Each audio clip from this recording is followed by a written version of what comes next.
안녕하세요. 오늘 9월 18일 수요예배 시간입니다. 오늘은 추석 연휴인데요. 우리 방송으로 함께 나누도록 하겠습니다. 자, 오늘은 우리 하나됨이라는 제목으로 에베소서 4장 1절부터 6절까지 말씀을 보겠습니다. 그러므로 주 안에서 갇힌 내가 너희를 권하노니 너희가 부르심을 받은 일에 합당하게 행하여 모든 겸손과 온유로 하고 오래 참음으로 사랑 가운데서 서로 용납하고 평안에 매는 줄로 성령이 하나 되게 하신 것을 힘써 지키라. 몸이 하나요 성령도 한 분이시니 이와 같이 너희가 부르심의 한 소망 안에서 부르심을 받았느니라. 주도 한 분이시요 믿음도 하나요 세례도 하나요 하나님도 한 분이시니 곧 만유의 아버지시라. 만유 위에 계시고 만유를 통일하시고 만유 가운데 계시도다. 아멘. 이스라엘은 지파 공동체입니다. 민족 공동체, 혈족 공동체입니다. 그들은 하나의 공동체로 한 삶의 방식을 공유하며 살았습니다. 이스라엘의 주거지가 바뀌지 않았습니다. 이스라엘 12지파 공동체는 분배받은 그 땅에서 평생 동안 자기 자손이 그 기업 안에서 살았습니다. 그들에게는요, 이 땅을 사고 파는 것이 불법이었습니다. 잠언 23장 10절에 옛 지게석을 옮기지 말라고 그렇게 가르치는데요. 네, 불법이니까 그런 거예요. 땅을 사고 팔 수 없어요. 자신들의 기업에서 자신들의 민족을 유지하는 철저한 혈족 공동체입니다. 네. 그러니까 그들은요, 유대인들이 사마리아인을 멸시하잖아요. 왜 그래요? 예, 사마리아인들이 호인혈이니까. 예, 엄청 보수적이죠. 엄청 보수적이에요.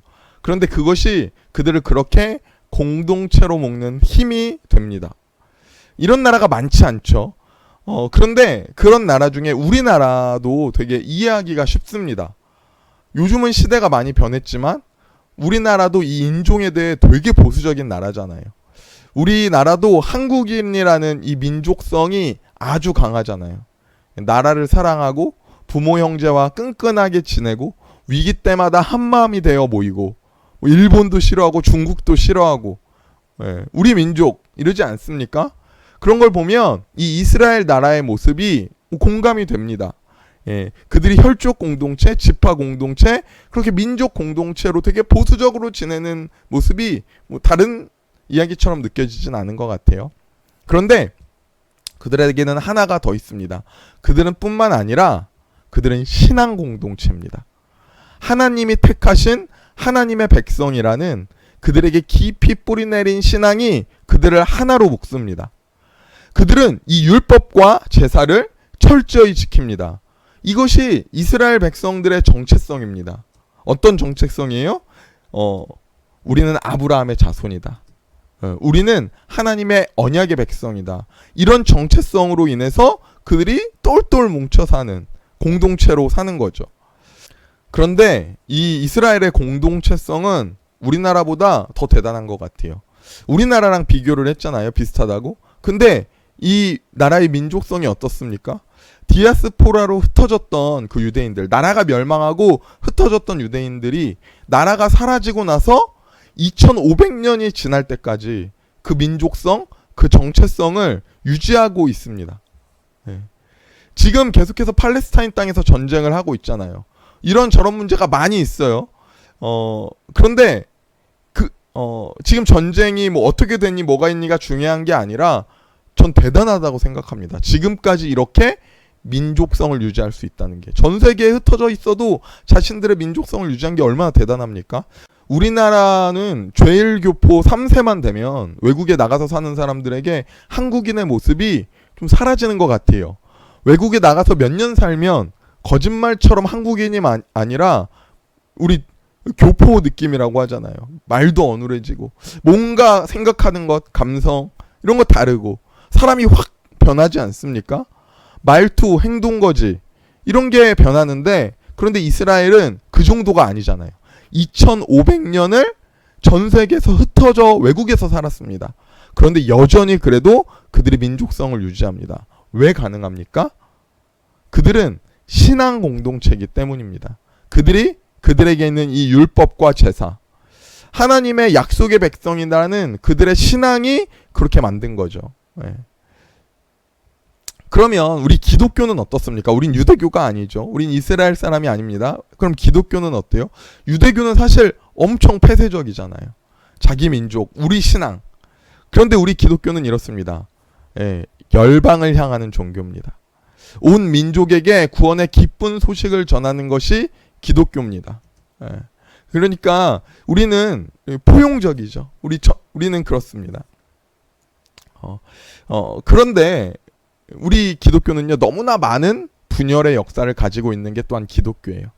전 세계적으로 아주 빠르게 퍼졌지만 교리 문제로, 배교 문제로 여러 가지 자기 유익으로 인해 분열해가는 역사를 우리 기독교에서는 볼 수 있습니다. 우리나라만 해도 너무 많은 교단이 있죠. 그리고 우리 감리교만 해도 우리나라에서도 분열의 역사가 되게 많이 가지고 있어요. 참 안타까운 일이죠. 예. 역사적으로만 봐도 그렇습니다. 그런데 우리의 모습도 그렇죠. 마음이 조금 안 맞으면 갈라지는 게 우리잖아요. 마음이 조금 안 맞으면 싸우기 쉽잖아요. 예. 여러분, 하나님이 우리를 부르셨습니다. 어떻게 부르셨습니까? 하나님의 자녀로, 그리스도 공동체로, 하나님의 뜻을 이뤄가는 백성으로 우리를 부르셨습니다. 네. 그런데 오늘 본문에 그 부르심을 받은 자들이 해야 할 일이 있습니다. 이건 필수적입니다. 그것은 바로 하나됨입니다. 네. 에베소서 4장 1절에서 3절을 읽어보겠습니다. 그러므로 주 안에서 갇힌 내가 너희를 권하노니 너희가 부르심을 받은 일에 합당하게 행하여 모든 겸손과 온유로 하고 오래 참음으로 사랑 가운데서 서로 용납하고 평안에 매는 줄로 성령이 하나 되게 하신 것을 힘써 지키라. 아멘. 우리에게 명령합니다. 그리스도인에게 명령합니다. 하나 되라고. 하나 되라고 우리에게 명령하고 있습니다. 하나님이 나를 부르셨습니다. 나는 하나님의 뜻대로 살아갑니다. 내 직업을 고민하고 내 삶에서 하나님의 뜻을 어떻게 이뤄나갈까 고민합니다. 나의 것을 희생해서 시간을 쓰기도 하고요. 물질로, 우리 봉사로, 우리 교회에서 헌신합니다. 각각 자리에서 각각 부서서 일하고, 또 나의 삶의 자리에서는 나의 삶을 주님의 일이라고 여기며 최선을 다하며 감당합니다. 예. 그러니까 우리는 각각 열심히 일하기에 잘했다고 말할 수도 있습니다. 잘하고 있다. 그런데 그 수많은 것들보다 더 우선순위가 있는 게 있어요. 하나님의 부르심의 우선순위는 그것들보다, 수많은 나의 일보다, 사명보다, 헌신하고 물질 쓰고 봉사하는 것보다 훨씬 더 우선순위는 바로 하나됨입니다. 하나됨이 먼저예요. 우리가 하나님의 자녀로 부르심을 받고 예수님을 믿음으로 구원받는 자로 열매 맺는 열매는 가장 먼저 하나됨입니다. 사실 생각해보면 그래요. 일하는 건요, 할 수 있습니다. 물질 내놓는 헌신 어렵지만 할 수도 있어요. 물론 이 헌신이 의미가 없다는 게 아니에요. 너무 감사한 수고입니다. 그런데 진짜 어려운 건 뭔지 아십니까? 진짜 어려운 건 연합하는 것입니다. 하나 되는 것입니다. 저는 이게 더 어려운 것 같아요. 오늘 본문에 뭐라고 말합니까? 겸손과 온유로 오래 참음으로 사랑 가운데서 서로 용납하라. 사랑 가운데서 오래 참아주는 것, 이게 더 어려운 것 같습니다. 여러분 기억하십시오. 네. 수많은 일들보다, 수많은 헌신보다 뭐가 먼저예요? 하나됨이 먼저입니다. 그게 하나님의 명령이에요. 자, 그러니까 이 고린도 교회가 그렇게 분쟁이 일어나잖아요. 네. 고린도 교회 분쟁이 일어납니다. 어떻게 해요? 나는 많이 일해. 내가 능력이 있어. 내가 재력이 있어. 내가 잘났어. 난 이런 은사가 있어. 그래서 그들이 팔을 나누고 분열해요. 그러니까 그들에게 뭐가 없어요? 이 오늘 나눈 오래 참음으로 서로를 용납하는 사랑이 없는 거죠. 더 큰 능력, 더 큰 은사는 무엇입니까? 사랑으로 하나 되는 게 더 큰 능력이고 더 큰 은사입니다. 자, 내가 일을 합니다. 더 많이 내어놓고 더 많이 시간을 사용합니다. 그런데 어떤 사람은 그것을 하되 다른 사람에 대한 참음 없이 합니다. 그럼 어떻게 해야 합니까? 다른 사람과 비교하며 우월한 마음으로 하는 거예요. 아, 난 이렇게 봉사하는데, 내가 이렇게 물질 많이 내놨는데, 내가 이렇게 다른 사람보다 잘하는데. 그러니까 어떻게 해요? 어떤 사람은 권위에 순종하지 않습니다. 내가 많이 하는데 다른 사람의 말 귀에 들어오지 않아요. 하나의 방향성을 가지고 가야 하는데 내 멋대로 내가 나가는 거예요. 저는 이런 경우도 많이 봐요. 저는 사실 우리 청년들을 섬기다 보면요, 선교단체 활동하는 경우를 많이 봅니다. 근데 저는요, 그 선교단체 활동하는 거 별로 안 좋아해요. 왠지 아십니까? 선교단체에 가서 우리 이렇게 하는데 왜 우리 교회는 이렇게 안 해요? 다른 데는 이렇게 기도해야 하는데 우리는 왜 이렇게 안 해요? 선교가 중요하죠. 왜 이거 안 합니까? 헤아림 없이 고집을 부리는 케이스를 전 되게 많이 경험해 봤습니다. 사역을 사명으로 말하지만 어떻게 해요? 배려 없이 하는 거예요. 배려 없이. 여러분, 예수님은 우리를 하나님과 화목하게 하셨습니다. 하나님은 우리에게 자녀라고 하십니다. 그런데 구원받은 우리에게 성령이 하시는 일은 무엇입니까? 그럼 능력을 주십니까? 신비한 은사를 주십니까? 네, 그러실 수도 있죠. 그런데 구원받은 모두에게 성령이 하시는 일, 우리에게 역사하시는 성령이 하시는 일은 무엇입니까? 먼저 하나 되게 하시는 일입니다. 이것은요, 인간이 지니고 있는 본성과 인간이 가지고 있는 삶의 방식을 거스르는 성품입니다. 이렇게 하나 되는 성품, 오래 참음으로 헤아리는 이 성품은, 이 열매는 오직 하나님을 알므로만, 그리고 하나님 앞에 자신이 어떤 존재인지 인식하고 사는 자들만 가질 수 있는 성품입니다. 그러니까 말했죠. 이거 쉽지 않은 겁니다. 그런데 오늘 성경에서 그러므로 성경에서 말하는 하나됨의 근거를 말하고 있습니다. 그것은 바로 하나님의 존재입니다. 읽어보겠습니다. 계속해서 5절 6절입니다. 주도 한 분이시요 믿음도 하나요 세례도 하나요 하나님도 한 분이시니 곧 만유의 아버지라 만유 위에 계시고 만유를 통일하시고 만유 가운데 계시도다. 아멘. 네, 하나님이 한 분이라는 것입니다. 하나님은 한 분으로 계십니다. 네, 삼위일체라고 하죠. 성부, 성자, 성령 하나님이 한 분이에요. 네.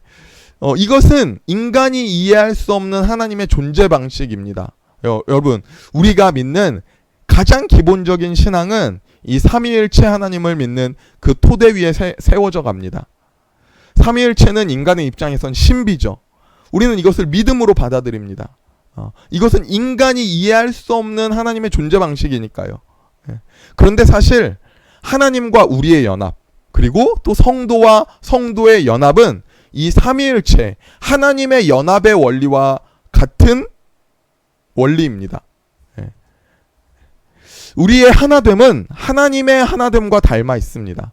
하나님은 우리를 창조하실 때 그런 존재로, 연합된 존재로 창조하셨습니다. 우리가 하나님의 형상을 닮았잖아요. 우리는 하나님의 모습으로 창조됐잖아요. 우리도 하나님이 우리를 창조하실 때 그렇게 연합되게 창조하셨다는 거예요.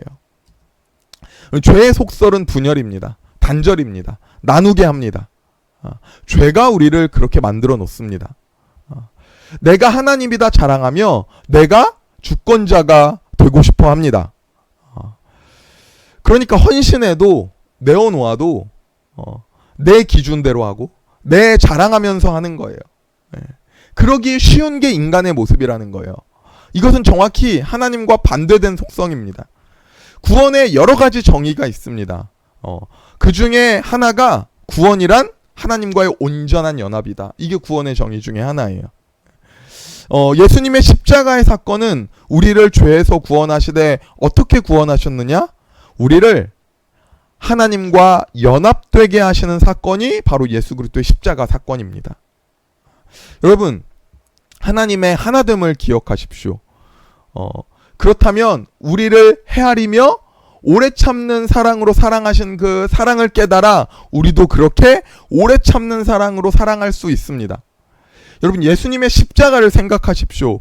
예수님은 우리에게 생명 주시고 목숨을 주시면서까지 우리를 평안에 매는 줄로 하나 되게 하셨습니다.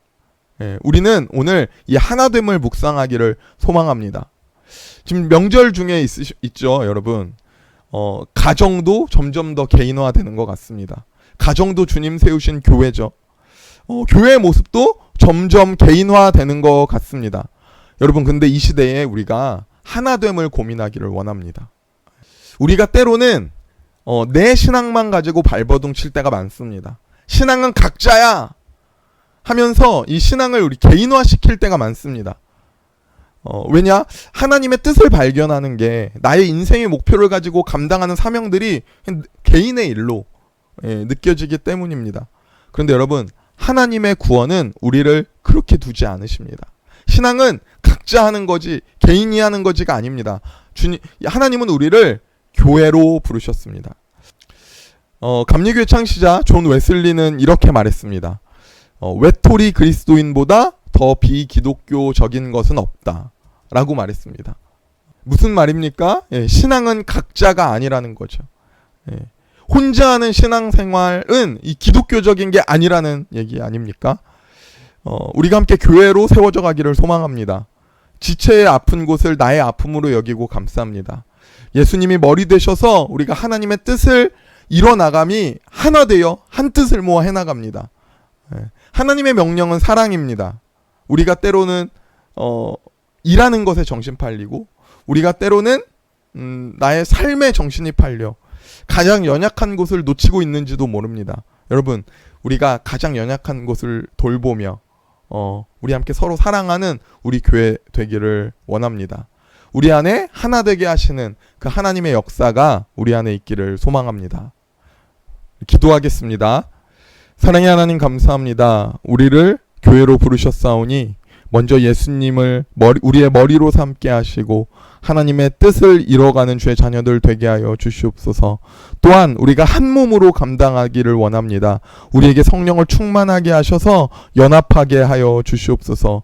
연약한 자를 돌아보게 하시고 솔선하게 하시고 감당하게 하시되 우리 함께 모든 마음을 모아 감당하는 교회 되게 하여 주시옵소서. 시간 각각의 가정에서 예배를 드립니다.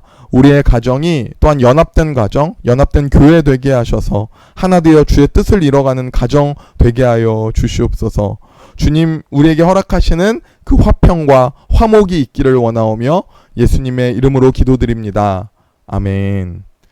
감사합니다. 오늘은 여기까지입니다. 우리 다음 시간에는 우리 교회에서 만나도록 하겠습니다. 감사합니다.